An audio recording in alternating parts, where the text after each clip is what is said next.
بار كابتن أيبقى مهي جمرنا خنقصلينا حجي أبزي نايمج أرشا كابز حزنا زلنا أبزا كالأي كفال أمج أرشاينا بس إحنا زلنا لو ما قلت نريهم معرف أثرت هذا كاب كسر عسران حمشتن كساب مود أتازلو مالتي كساب سلاسان شتشتن إنا لو ما قلت خنري بأم هوي نمزها خير خواننا انتا نارينا نيرنا دحنا أحزابي نارينا نيرنا ناي أحزاب مدحان ناي أحزاب مدحان كأني أيهود كابتي أولي سلسة سبارو ناي أحزاب عدل كوين النوم بقو مخنيات كأني مدحان رخيبهم زبلي نيرو كن بزي أي تمكحو مخنياتو فلان ساتم تتصبروس نابت بوتهم كملوسو يخولي يوم زبلي نيرو كلتا عينت ناولي أنفر كم زلو أني رئينا نيرنا تحادي درق ناي مدربدا أولي أنفر مالتي أحزاب مالتي قدم زنوبورو تحرايكن بقويتا مس آمناكن كم مسالي خويني إذا زناكر زلو أب يسوس كريستوس سلازاتوه أبتي أولي أبتي زفري زيت زفري أولي أو آتيو إتزدحانة مالتي تزأمنه إذا أنت يرينا يسوس كريستوس قبوي قبو حدي يسوس كريستوس قبوي قبو أبتي كبآتو أو آتينا مالتي عندنا آتيوم وديوم زلون تسفع اللوم إيزبيلينا رئينا نيرنا إتيوم أبتي نايبا حق قند زنبورو أيهوداويان عدل اللوم ولا حجي أبتي بوتو أم تزيهالو عدل اللوم سلازي نسخة كابتي نايبرخة أولي كابتي زيتي زي نبورو زي فري درق أولي مسيخة أبتي أو زيتي زي فري أبتخكلينيا أولي أو قا نسخة خاب نسوم قدا እተመድሓኖም ክሳይ ክንክሳብ ክንደይ ዓብ ክኸውን እዩ ምክንያቱ ንሶም መጀመሪኡ እውን ካብቲ ኦሪጂናል ዝኾነ ኣውሊዕ ካብቲ ዘይቲ ዘፍሪ ኣውሊዕ ካብኡ እዮም ወዲቖም ስለዚ ናብኡ ምምላሶም ዳ ዘይዝዓበየ ነገር እዩ ዝብል ኢና ርኢና ነርና ማለት እዩ እምበኣር ሎሚ ካብኡ ቀፂልና ሕጂ ሎሚ ንሪኦ ግን ክሳብቲ መወዳእታ ዘሎ ናይዚ ምዕራፍ እዚ ናይ እግዚኣብሔር ምሕረት ንኩሉ ምዃኑ ክንርኢ ኢና ማለት እዩ ስለዚ ነቲ ከነንብቦ ኢና እሞኒ ካብ 25 ጀሚርና ካብ ቁፅሪ 25 ማለት እዩ ምዕራፍ 11 ክሳብ መወዳእታ ዘሎ እስከ ነንብቦ ክሳብ 36 ማለት እዩ ንዑ ከነንብቦ ኢና እሞ ከንሪኦ ኢና ከዓ ነዚ እግዚኣብሔር ክሕግዘና እግዚኣብሔር ከዓኒ ከምህረና እዩ ስለዚ ሓቢርና ነንብቦ ካብ ቁፅሪ 25 ተጀሚርና ኣሕዋተየ ብርእስኹም ብልህታት ዝኾንኩም ምእንቲ ከይመስለኩምሲ መልኣተ ኣሕዛብ ክሳብ ዝኣቱ ንሓያሎ ካብ እስራኤል ትሪ ልቢ ከም ዝበፅሖም እዚ ምስጢር እዚ ክትፈልጡ ዘይትፈልጡ ክትኮኑ ኣይፈቱን እየ ከምቲ ጽሑፍ ተበጃዊ ካብ ጽዮን ክመጽእ እዩ ካብ ያዕቆብ ከዓ ረሲእነት ከርሕቕ እዩ ኃጢአቶም ምሳርሓቁ ኪዳነይ ምሳታቶም እዚ ክኸውን እዩ ዝበሎ ብዘሎ እስራኤል ክድሕን እዩ ውህበት ጸጋ ኣምላኽን ፀዋዕኡን ዘይጠዓሰሉ ስለ ዝኾነ ብወንጌል ምእንታኹም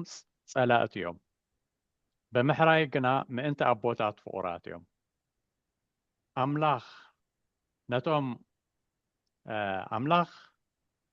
ንኹሎም ምእንቲ ክምሕሮም ንኹሎም ኣብ ዘይምእዘዝ ዓፀዎም እሞ ከምቲ ንስኻትኩም ቀደም ንኣምላኽ ዘይተኣዘዝኩምዎ ሕጂ ግና ሳላ ዘይምእዛዝ እቲኣቶም እተመሓርኩም ከምኡ እውን ንሳቶም በቲ ንስኻትኩም እተመሓርኩምዎ ምሕረት ምእንቲ ክመሓሩ ሕጂ ኣይተኣዘዙን ወዳጄ معامق حتى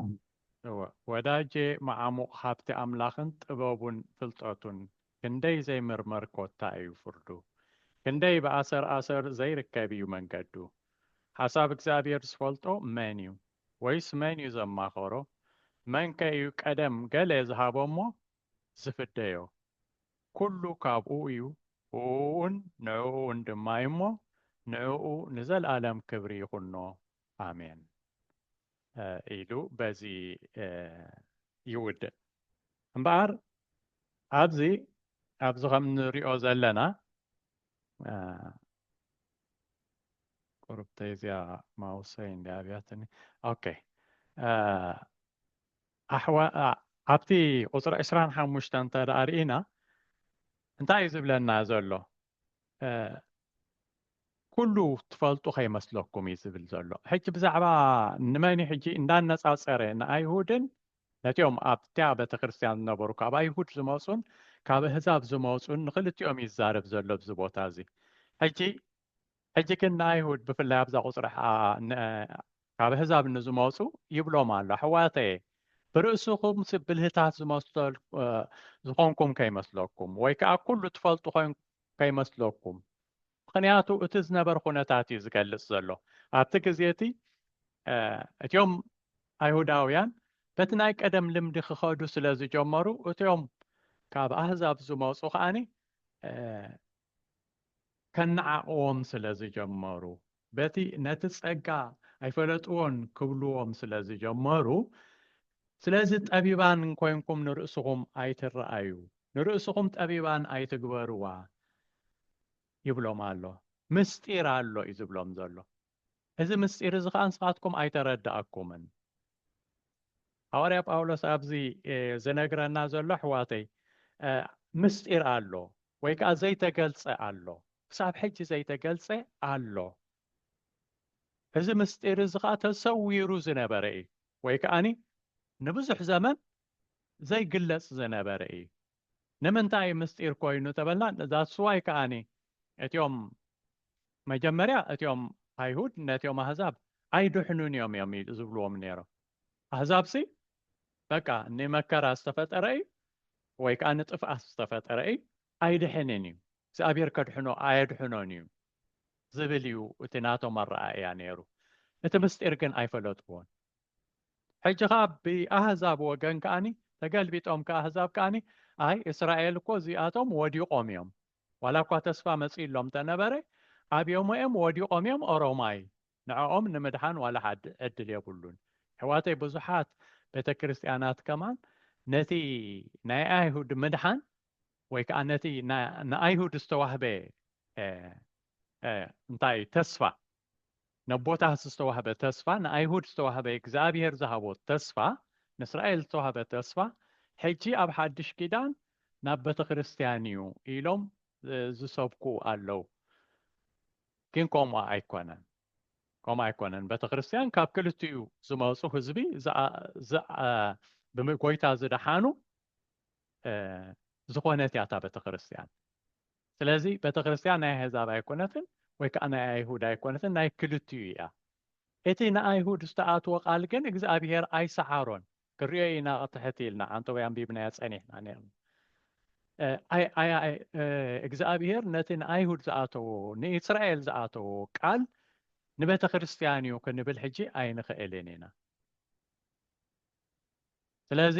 ምስጢር ኣሎ ኢሉ እዩ ዝነግሮም ዘሎ ንክልቲኦም እዩ ዝነግሮም ዘሎ ክልቲኦም ኣይተረዳእኩምን ምስጢር ኣሎ እዚ ምስጢር እዚ ግን ሐዋርያ ጳውሎስ ንዕኡ ተገሊጹሉ ስለ ዝተገለጸሉ እዩ ከዓኒ ነዚ ሒዙ መፅኡ ሕጂ እንታይ እዩ ዝብሎም ዘሎ እቲ ቀንዲ ምስጢር እዚ ግን ዘይትፈልጥዎ ክትኮኑ ግን ኣነ ኣይደልን እየ እዩ ዝብሎም ዘሎ ነዚ ፍለጥዎ ነዚ እንተደኣ ፈሊጥኩሞ ነንሕድኩም ኣይትነዓዓቁን ኢኹም ናይ እግዚኣብሔር ሓሳብ ስለዘይፈለጥኩሞ ወይ ከዓ እቲ ምስጢር ስለዘይፈለጥኩሞ ኢኹም ነንሕድኩም ትነዓዓቁ ዘለኹም ስለዚ እቲ ምስጢር ዝብሎ ዘሎ ከዓኒ ይዝርዝሮ ሽዑ ኣብ ቁፅሪ 26 27 እንታይ ይብል ከምቲ ጽሑፍ ይብል ተበጃዊ ካብ ጽዮን ክመጽእ እዩ ካብ ያዕቆብ ከዓ ረሲእነት ከርሕቕ እዩ ኃጢአቶም ምስ ኣርሓቕኩ كداني مساتاتهم إزك خوينيو إلو أقدمو زبولو مالتي بزولو إسرائيل كدحنيو قبلو مالو سلازي إزي مستيرزي فلوتو إيقوم أقدمو تناجيريو أقدمو بصحفات تناجيريو بتنبيت تناجيريو تبجاوي كابسيون كمسي تبهيليو تبجاوي زبلو زولو يسوسي يسوس كريستوس كابسيون كمسيو كابي أقوف كأرسي إنت كرحقي شعو حاتياتهم مسار حقق آني كدانهم مساتاتهم كخون كداني مساتاتهم كخونيو إيلو أقدمو تزاريبيو انتا إني روتي كدان مس زعاتو أقدمو ستنقري أبولي كدان أقدمو بتنبيت زتنقري انتا إنيرو انتا دايلنا كاب أب إسياس مو مجمّر خانن ببينا أب إسياس كم زبل الله إسياس 59 انت دارينا نسيونن نتوم كم لاوم نابي يعقوب زملسون تبجاوي كمصيو يبل እግዚአብሔር ትርኢ لهم نسيونن نتوم كم لاوم نابي يعقوب زملسون تبجاوي كمصيو نتوم عليهم አለው ወዲኦም አለው ዝበሃሉ ነቶም ዝምለሱ ተበጃው ክመጻሎም ኢሉ አቀዲሙ ተነጊሩ ነይሩ እንደገና አበ ኤርምያስ ካ ምዕራፍ 31 ካብ 31 ክሳብ 34 ዘሎ ብዛዕባ ተኺዳን ተዛሪቡ ነይሩ እግዚአብሔር ብነቢያቱ ከምዚ ኢሉ እነሆ ምስ ቤት እስራኤል ምስ ቤት ይሁዳን حدش كيدان زأتولن معلتات كمصائن يبل እግዚአብሔር تري لهم اتناي قدم ايكونن حدش كيدان زأتولن مس اسرائيل كمصائن ወይ ከአምስ አይሁድ كمصائن ከምቲ ካብ ሃገር ምስሪ ብኢዶም ሒዘ ኸውጾም ከለኹ ምስ አቦታቶም ዝኣተኽዎ ኺዳን ኣይኮነን ንሱ ኣይኮነን ኣነ ጎይቶኦም ክነሰይሲ ንሳቶም ነቲ ኺዳን ኣፍረስዎ ይብል እግዚአብሔር ነቲ ናይ ቅድም ዝነበረ ኪዳን أفريسومو قوم قويتهم كمان يرأيونن حجقن حدش كيدان أب مسؤوم كمسرتي حجي أب قصر عسران أب قصر سلسان تدارينا يا دحرزن معالتات زياتن مسبيت إسرائيل زعاتو كيدان إزي دعائيو حقي أوشتهم كنبر أبلوبهم كصحفو أنا أملهم كوني نساتهم دم حزبي كون يوم يبل እግዚአብሔር تري لهم اتناي بولي كيدان نستوهبهم بصحف اب امن استصحفه تእዛዛት بموسى استوهبهم نام مدحن كبصحهم አይካአለን እግዚአብሔር ውን ይፈልጥ ሕጂ ዝህቦም ኪዳን እተሐድሽ ዝህቦም ኪዳን ግን እተሕገይ ኣብ ልቦም ክጽሐፍ እዩ ኣብ ልቦም ክጽሕፉ ኣምላኽ ኣነ ኣምላኾም ክኸውን እዚ ኸኣ እዚ ንሕና ኣቲና ዘለና ማለት እዩ يحواتي حدش كيدان ولا بولي كيدان يكون ولا حدش كيدان يكون كلتيو እግዚአብሔር مس إسرائيل ذاتو خيداني ري لهم بتنبي تقدمو نبيت إسرائيل ني يهودا ذاتو حدش كيداني له أبزي أقدمو تنزاري بيو إذا خا تأزازاتي أبلوبهم كتصحفه إذا خاتنا حدش كيدان بيسوس كريستوس غوني እቲ ብደም ኢየሱስ ዝኾነ ኪዳን እቲ ብጸጋ ዝመጸ ኪዳን እቲ ሕግታቱ ኣብ ልብና ዝተጻሕፈ ማለት እዩ ብመንፈስ እምበር ብስጋ ኣብ ዘይንመላለስ ኣነ ኣበሰኦም የርሕ ይቕረ ክብለሎም ሓጢኣቶም ድማ ድሕርዚ ኣይክዝክርን እየ እሞ ካብ ንእሽቶኦም ክሳዕ ዓቢኦም ኩሎም ክፈልጡን እዮም ካብ ንእሽቶም ክሳብ ዓቢኦም ኩሎም ክፈልጡን እዮም ስለዚ ነፍሲ ወከፍ ንብጻዩ ነፍሲ ወከፍ ንሓዉ ንእግዚአብሔር ንፍለጦ ኢሎም ድሕርዚ ንሓድሕዶም ኣይክመሃሩን እዮም ይብል እግዚአብሔር ትርኢ ኣለኹም በቲ ናይ ብሉይ ኪዳን እንተደኣ ኮይኑ መምሃራን ብዘምሃርዎም ወይ ከዓ በቲ መጽሓፍ እንዳንበቡ እዮም ብዛዕባ እግዚአብሔር ዝንገሮም ነይሩ ማለት እዩ ብደገ እዩ ዝንገሮም ነይሩ ሕጂ ግን ኣብቲ ናይ ሓድሽ ኪዳን ግን ነፍሲ ወከፍ نبصايوسي نግዚአብሔር ፍለጦ ኣይክብሎን እዩ ምክንያቱ ኣነ ኣብ ውሽጡ ክዛረበ እዚ ናይ መንፈስ ቅዱስ ስራሕ ይሕዋተይ መንፈስ ቅዱስ ጎይታ ምስ ኣመና መንፈስ ቅዱስ ኣብ ውሽጥና ኣሎ ኣብ ውሽጥና ከዓ እግዚአብሔር ይዛረበና ንነፍስ ወከፍ ኣማኒ ስለዚ እዚ ኺዳን እዚ ንመን ተዋሂብዎ እንተዳኢልኩም ንኣይሁድ ተዋሂብዎ ከምቲ ጎይታና ናብኦም ዝመፀ ካብኦም ዝኾነ ባይ ዘ ወይ ጎይታና ኢየሱስ ክርስቶስ ብጀካ ኣብ እስራኤል ኣብ ካልእ ወፂኡ ኣይሰበኸን ምክንያቱ ንሱ ናብኣቶም ይመፅእ ድሕሪኡ ደኣሎም ሃዋርያት ወፂኦም ናህዛብ ዝሰበኹ እምበሪ ኢየሱስ ጎይታና ኣብ እስራኤል ጥራሕ እዩ ሰቢኹ እቲኦም ሃዋርያት ተኾኑን እስራኤላውያን እዮም ስለዚ ንእስራኤል እዩ እቲ ሓድሽ ኪዳን እውን እንተኾነ መፅኡ ስለዚ ነህዛብ እዚ እዩ ከፍልጦም ደልዩ እዚ እውን እንተኾነ ዋላ እዚ ናይ ሓድሽ ኪዳን እውን እንተኾነሲ ንዕኦም ይመፅኡ እዩ ዝብሎም ዘሎ ብኦም ኢኹም ተባሪኹም ኣቐዲሙን ንኣብርሃም ከም ዝተባህሎ ኣህዛብ ብዘርእኻ ክባረኹ እዮም ተባሂሉ ከም ዝተነግሮ ስለዚ ዓለም ብምልኣኻ ብኦም ተባሪኻ ስለዚ እዚ ምስጢር እዚ ዘይትፈልጡ ክትኮኑ ኣይደልየኩምን እዚ ምስጢር እዚ ግሉጽ ክኾነልኩም እደሊ እዩ ዝብል ዘሎ ሃዋርያ ጳውሎስ ኣብዚ እምበኣር ከምኡ እንተኾይኑ ከመይ ኢሉ እሞ ካብኡ እውን እምቢ እንተበሉኸ ሕጂ እታ ቀንዲ እንታይ እያ እምቢ ኢሎም እዮም እንድዩ ዋላ እትየን ገሊአን ቤተክርስትያናት ቤተ እምነት እውን እቲ ናይ እስራኤል ዝኣተወ እግዚኣብሔር ኪዳን ተወዲኡ እዩ ኣብ ሓድሽ ኪዳን ንቤተክርስትያን ናብ ቤተክርስትያን ኣትዩ እዩ ዝብሉ ንዕኦም ነዚ ነገር እዚ ጽቡቕ መረዳእታ ኣሎ ብዚ ሕጂ ከምኡ ኣይኮነን ምክንያቱ ኣብ 28-29 እንተደኣ ኸይድና ቁፅሪ 28-29 እንተደኣ ርኢና ኣሕዋተይ ውህበት ጸጋ ኣምላኽ ፀውዑኡን ዘይጠዓሰሉ ስለ ዝኾነ ብወንጌል ምእንታኹም ጸላእት እዮም ብምሕራይ ግና ምእንቲ ኣቦታት ፍቑራት እዮም ትርእዩ ኣለኹም ክልተ ዝጋጮ ዝመስል ነገር ኣብዚ ንርኢ ማለት እዩ ክልተ ማለት ተጻራሪ እዞም ሰባት እዚኦም እግዚአብሔር ብዛዕባ እግዚአብሔር እንተዳ መፂና ብዛዕባ ኣምላኽ እንተዳ መፂና ኣምላኽ ብፀዋዕትኡ ኣይጠዓስን እዩ ብዝኣተወ ኺዳን ኣይጠዓስን እዩ ዋላ ቀዲምና እውን ኣሕዋተይ ርኢናዮ ነርና ኢና ኣምላኽ ሲ እሞ ንሶም እንተዳ ነቲ ኺዳን ኣፍረስዎሲ ኣምላኽ ዶ ነቲ ኺዳን ከፍርሶ እዩ ኣምላኽ ዶ ከም ሰብ እዩ ኣምላኽ ሲ ንቓሉ ዶ ይዓጽፍ እዩ ኣምላኽ ንቓሉ ይዓጽፍን እዩ በቲ ውህበቱ ከዓኒ ኣይጠዓስን እዩ ዝብል ዘሎ እግዚአብሔር ብውህበቱ ኣይጠዓስን እዩ ስለዚ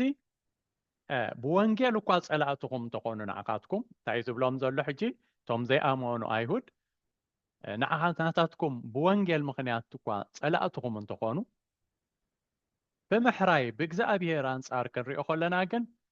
በቶም ኣቦታት ምክንያት ፍቑራት እዮም ምክንያቱ ነቦታት ቃል ተኣትዩሎም እዩ ብኣቶም ምክንያት ከዓ ፍቑራት እዮም እግዚአብሔር ኣይድርብዮም እዩ እግዚአብሔር ምስኦም እዩ ክሳብ መጨረሻ ይጽበዮም እዩ ዋላ ኣብቲ መጀመርያ ዝረኣናዮ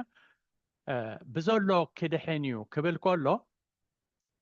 ልክዕ ከም ብምንታይ ንውሰዶ መስለኩም ኣሕዋተይ ልክዕ ምልኣት ኣሕዛብ ዝብል ኣሎ ምልኣት ኣሕዛብ ክሳብ ዝኣክል ትሪ ልቢ ሓዲርዎም ኣሎ ነዚኣቶም ንእስራኤላውያን ማለት እዩ ግን ምልኣት ኣሕዛብ ክብል ከሎ እውን እኮ ሙሉእ ህዝቢ ዓለም ይድሕን ማለት ኣይኮነን ምልኣት ኣሕዛብ ክብል ከሎ እንታይ ማለት እዩ ኩሉ ሰሚዑ ዝመርጽ ይመርጽ ማለት እዩ ኩሉ ግን ክሰምዕ እዩ ኩሉ ግን ወንጌል ክሰምዕ እዩ ኩሉ ግን ጎይታ መድሓኒ ምዃኑ ክሰምዕ እዩ ስለዚ ምልኣት ይኸውን ማለት እዩ ኩሉ ሰሚዕ ምርጩ ይወስድ ስለዚ ልክዕ ከዓ ብእስራኤል ወገን ክንሪኦ ከለና ብዘሎ እስራኤል ክድሕን እዩ ክብል ከሎ ብዘሎ እቲ ወንጌል ክበጽሖ እዩ ብዘሎ ክበጽሖ እዩ ብዙሕ ከዓኒ ተኣምን እዩ ልክዕ ከምቲ نهزاب زقاطمه لك كمتي احزاب ብዙሓት ናብ ጎይታ ዝመፁ ገና ከዓ ዝቕፅል ዘሎ ማለት እዩ ልክዕ ከምኡ ከዓኒ ንእስራኤል ክኸውን እዩ እዚ ከዓ ብምንታይ ምክንያት እዩ ውህበት ኣምላኽ ስለ ዘይተዓሰሉ እዩ ኣቐዲሙ ከዓ ቃል ነቦታቶም ብዝተኣትወ ኪዳን መሰረት እዩ ዋላ ሕጂ ንስኻትኩም ንዓኻትኩም ይፃረርኹም ንዓኻትኩም የድክሙኹም ንስኻትኩም ብወንጌል ምክንያት ጸላእቲ እንተገበሩኹም እውን ግን በኣምላኽ ግን ጽሉኣት ኣይኮኑን ኣምላኽ ዝጽበዮም ዘለዉ እዮም እዩ ዝብል ዘሎ ኣብዚ ኣሕዋተይ ኣብ 32 እንተዳእሪና እቲ ምስጢር ይዛረብ ኣብዚ ሕጂ ርኢ ኣለኹም ነዚ ጽቡቕ ጌርና እሞ ንርኣይ ኣሕዋተይ 32 ኣምላኽ ንኹሎም ምእንቲ ክምሕሮም ይብላ ኣሎ ንኹሎም ኣብ ዘይምእዛዝ ዓፀዎም ይብል ንኹሎም ክብል ከሎ ንኣይሁዱ ዋላ ንኣህዛብም እንተዳ ርኢናዮ ቅድም ኣህዛብ ኣብ ዘይምእዛዝ ተዓፅዮም ነይሮም ኣብ ዘይምእዛዝ ተዓፅዮም ነይሮም ማለት በፍጹም ብዝደለይዎ ይኸዱ ነይሮም ንኣምላኽ ኣይፈልጡን ንኣምላኽ ክስዕብዎ እውን ኣይፈተኑን ዳሕራይ ግን ወንጌል ምስ ተሰብኮም ናብ ጎይታ ክመፁ ጀሚሮም ማለት እዩ ስለዚ ልክዕ ንስኻትኩም ኣብ ዘይምእዛዝ ነይርኩም ናብ ጎይታ ከም ዝመፃኹም ንሳቶም እውን ኣብ ዘይምእዛዝ ሕጂ ኣትዮም ኣለዉ ከምቲ ንስኻትኩም ካብ ዘይምእዛዝ ናብ ምእዛዝ ዝመፃኹም እሳቶም እውን ካብ ዘይምእዛዝ ካብቲ ተዓፅዮሞ ዘለዉ ዘይምእዛዝ ናብ ምእዛዝ ክመፁ እዮም ናብ ጎይታ ክመፁ እዮም ተዳቦ ሙላእ ርኢና ያሪኹም ኣምላኽ ንኹሎም ምእንቲ ክምሕሮም ንኹሎም ኣብ ዘይምእዛዝ ዓፀዎም እሞ ከምቲ ንስኻትኩም ቀደም ንኣምላኽ ዘይተኣዘዝኩምዎ ሕጂ ግና ሳላ ዘይምእዛዝ እቲኣቶም እተመሓርኩም ከምኡ እውን ንሳቶም በቲ ንስኻትኩም እተመሓርኩምዎ ምሕረት ምእንቲ ክመሓሩ ሕጂ ኣይተኣዘዙን ሕጂ ኣይተኣዘዙን ዘለዉ ግን በቲ ንስኻትኩም እተመሓርኩምዎ ምሕረት ክመሓሩ እዮም ከምቲ ንስኻትኩም ቀደም ንሶም በቲ ብሉይ ኪዳን ናይ እግዚኣብሔር ህዝቢ ክበሃሉ ከለዉ ኣብ ዘይምእዛዝ ነበርኩሞ ዳሕራይ ግን ምሕረት ዝረኸብኩም ልክዕ እሳቶም እውን ምሕረት ክረኽቡ እዮም ናብ ምእዛዝ ክመፁ እዮም ስለዚ እቲ ሲኮንስ ዘርእየና ኣብዚ ቀደም እቲኦም ናይ እስራኤላውያን ወይ ከኣቶም ቃል ዝመፃሎም ናይ እግዚኣብሔር ህዝቢ ዝበሃሉ ዝነበሩ ንዕኦም ንምድሓን ከዓ ጎይታ ዝመፃሎም ግን ብዘይ ምቕባሎም ወይ ከዓ ኣብ ዘይምእዛዝ ብምዕፃዎም ንኣህዛብ ምድሓን ኮይኑሎም ሕጂ ከዓኒ ምልኣት ናትኩም ምስ ኣኸለክ ማለት እዩ ከምቲ ቅድም ዝረኣናዮ ኣብ ካልእ ሕጂ ንስኻቶም እውን ኣብ ዘይምእዛዝ እኳ እንተሃለዉ ሕጂ ግን ናብ ምሕረት ልክዕ ከምቲ ንስኻትኩም ኣብ ዘይምእዛዝ ነርኩም ተመሓርኩም ከምኡ ከዓ እዚኦም ካብ ዘይምእዛዝ ክመሓሩ እዮም ሕጂ ነዚ መግለፂ ክህብ ከሎ ኣብዚ 33 ካብኡ ንታሕቲ ዘሎ እዩ ዝምልሶ ነዚ ነገር እጂ ብሎጂክ ዝምለስ ኣይኮነን ከመይ ኢሉ ኸውን እሞ ኣብ ዘይምእዛዝ ተተዓፅዮም ዳ ከመይ ኢሎም ምሕረት ይረኽቡ ንዝብል ኣብ 33 መልሲ ንረኽበሉ ማለት እዩ እንታይ ይብለና ወዳጀ መዓሙቕ ሃብቲ ኣምላኽን ጥበቡን ፍልጠቱን ክንደይ ዘይምርመር ኮታ እዩ ፍርዱ ክንደይ ብኣሰር ኣሰር ዘይርከብ ይመንገዱ ሕጂ እዚ ካብ ብሉይ ኪዳን እዩ ዘምፅኦ ዘሎ ናይ እግዚኣብሔር ሃብቲ ናቱ ጥበቡ ፍልጠቱ ኩሉ እቲ ናይ ኣምላኽ ኣሰራርሓሲ ወይ ፍርዱ መን እዩ ክረኽቦ ዝኽእል መን ከተረመራሚሩስ ነዚ ክበፅሖ ዝኽእል ስለዚ ከምኡ እዩ በቃ እግዚኣብሔር ከምዚ እዩ ኣሰራርሕኡ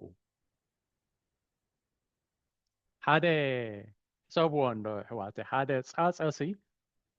ብዛዕባና እኮ ክመራመር ኣይክእልኒ ምሽ ሓደ ፃፀስ ብዛዕባና ይመራመርኒ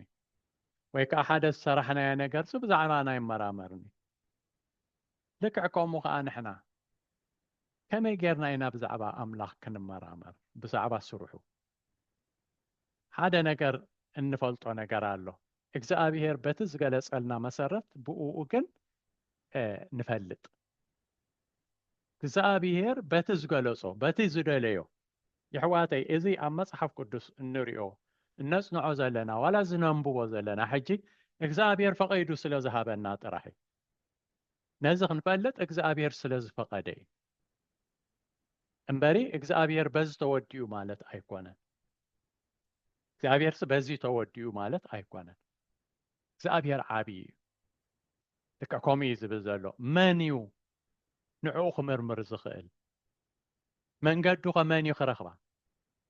من قد أملاخ نسو تدعى زي قليس الكا نسو تدعى زي رئيكاس ماني خرخبا ذات سواي حواتي بزو حسب بيت مورالاو زخوانا نقر ونوعو يزبلو بزو حز قادر بزو حز صعب سناي نقر كقبر سفتن بزو حفتن نسو بتزماسلو بزي يوكزابير بهزبلو إلي حاسب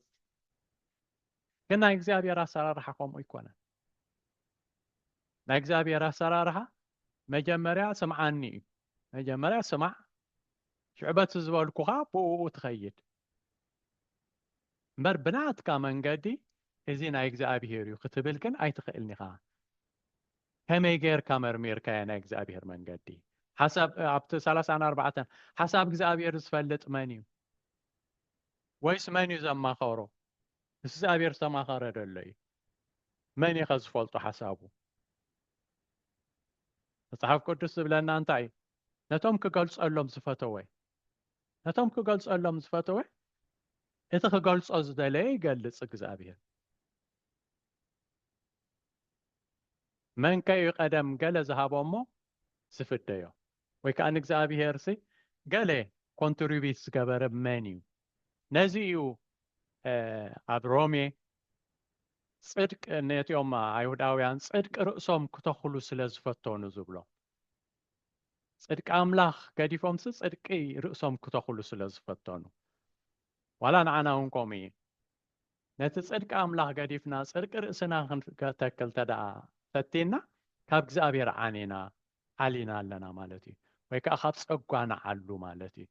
سلازم من يقدم قال ذهبوا نجزابير ولا حانتي كونتريبيت زجبرنا يا نجار يلن زجبرم يلن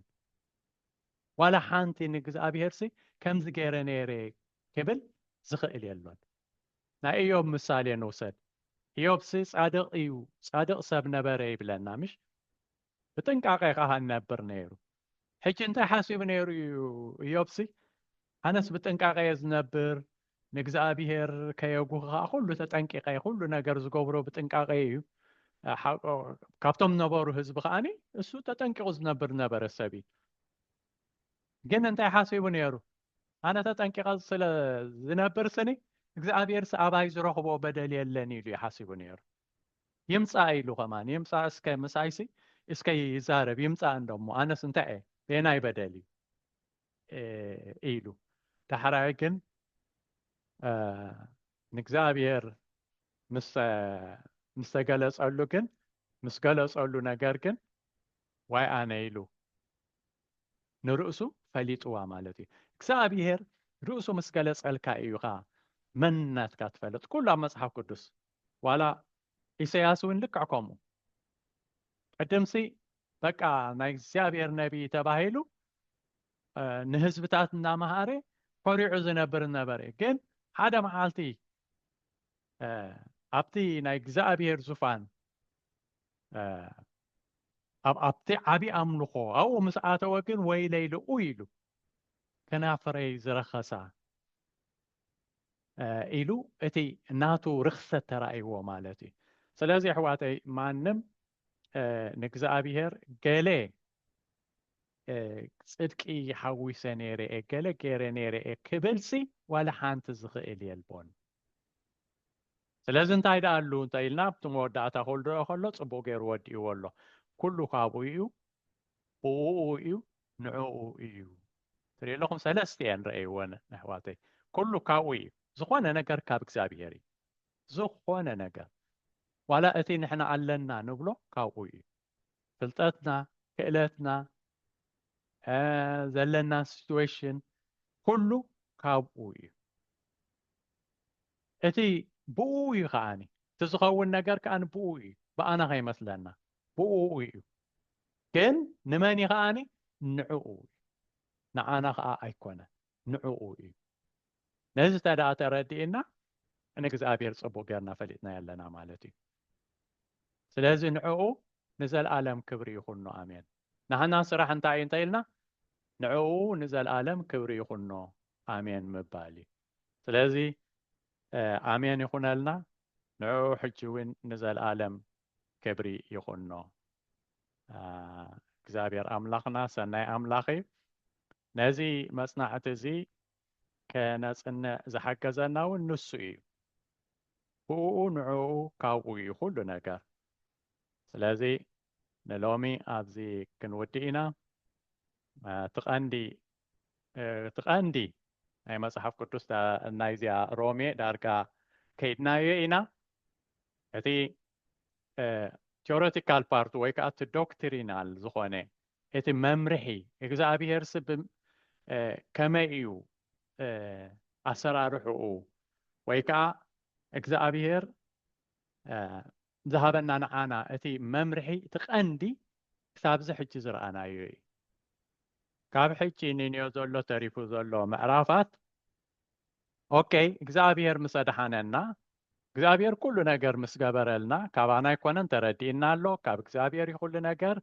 اوكي تردينا مدحناوين كاوي تردينا له امو ابت ديلي لايفنا كما إنا ننبر نزبل كاب حجي زولو كاب معراف 10 تقلتن جميرو كسابتو موداتا زولو براكتيكالي دكا كمز تيوري تماهيركا براكتيس تقبر كوم أولك إيه تيوريتيكال ودينا لنا هيجي زقصل أوكي نا إكزابير محيرنا له دوكو غيرنا له بيسوس كريستوس نا منغستو تينا له أوكي ناورانا خما إزخون زبل كام عرف 10 تخلت جميرنا كريعينا الأمي أبزي كن ودينا ساكام لق